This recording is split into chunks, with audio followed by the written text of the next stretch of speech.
Men, and as usual, I use the term ever so loosely. Hey, I'm going to do what is going to hopefully be a quick, minimal editing, one take video. I wanted to address some comments coming out of the last couple of videos regarding, first of all, the taper bead tires. And it's come to my attention. I talked to some very knowledgeable people over the last several days, and I looked at your comments, and I think I might have been wrong. Those might not have been taper bead rims. They were taper bead tires. And if you watch the video where I removed the tire, you'll notice that the bead comes off very easily. The bead broke very easily. Well, coming off of the rim easy enough. The tire was a bitch to pry off, but the bead itself broke easily. And of course, that's the concern. You're going down the road at 80 miles an hour, you got a tube-type tire, and tube-type tires go flat almost instantly, and it could roll the bead off of the rim and probably kill you. So I think what I had there was actually a taper bead tire on a non-taper bead rim. Could I have put a safety bead tire on that rim? Maybe. I'm still not sure that that would have been acceptable. But in either case, the bike has safety bead compatible rims on it now and safety bead tires on it now. This particular owner was concerned about the safety aspect of it.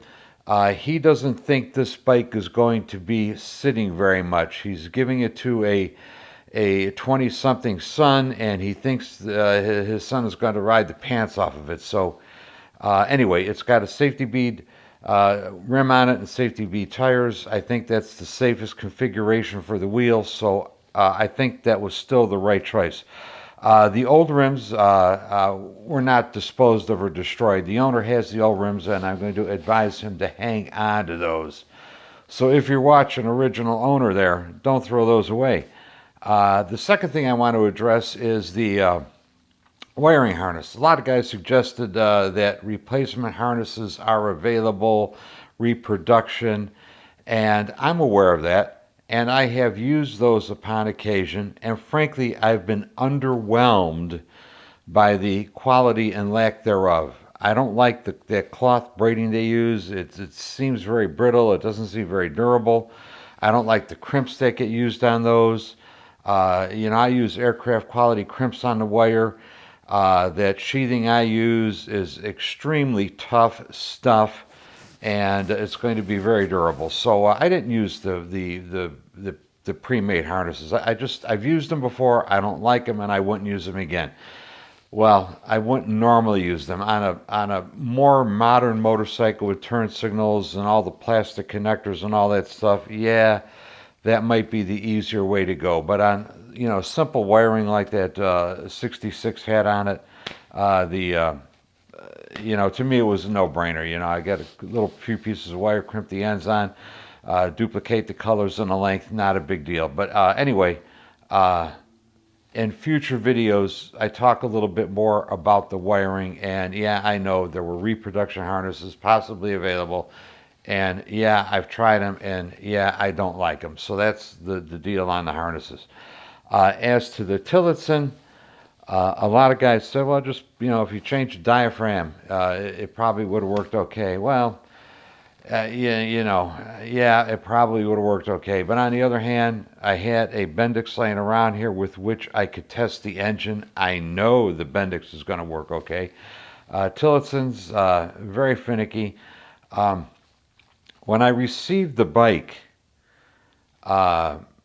it came in a truck, and laying on the floor next to the bike was a Tillotson diaphragm. And it was old, it was crusty, and I assume that it had been somehow attached to the motorcycle and fell off in transit and was laying on the ground. So I think the diaphragm that was in there was fairly new. Those Tillotsons, I've never had good luck with them. I've changed the diaphragms. I don't know. I've just never had good luck with them. So I think the Bendix was really the way to go with that. I think in the long run it's easier to work on. It's far more reliable. Uh, you know.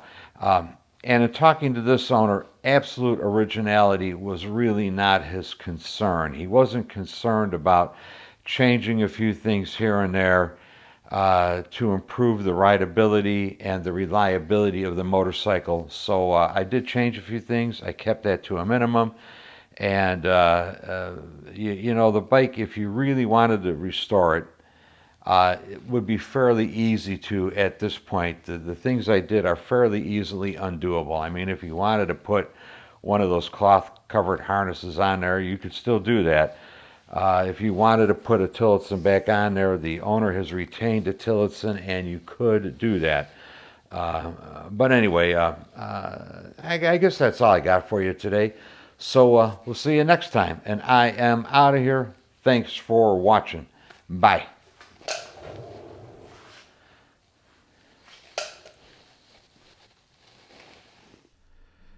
Just a quick reminder, you can help support and grow this channel, first of all and most importantly, by hitting that subscribe button. So if you haven't subscribed already, go ahead and hit the subscribe button. If you'd like to do a little more, join me on Patreon. Links down below. So go ahead and join me on Patreon if you feel so inclined. And finally, coffee cups, stickers, and gas tank covers are available.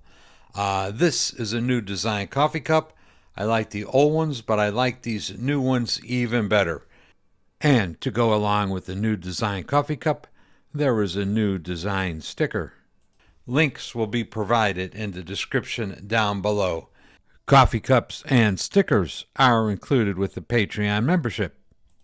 And thank you all ever so much for watching these videos. I really appreciate it. Bye.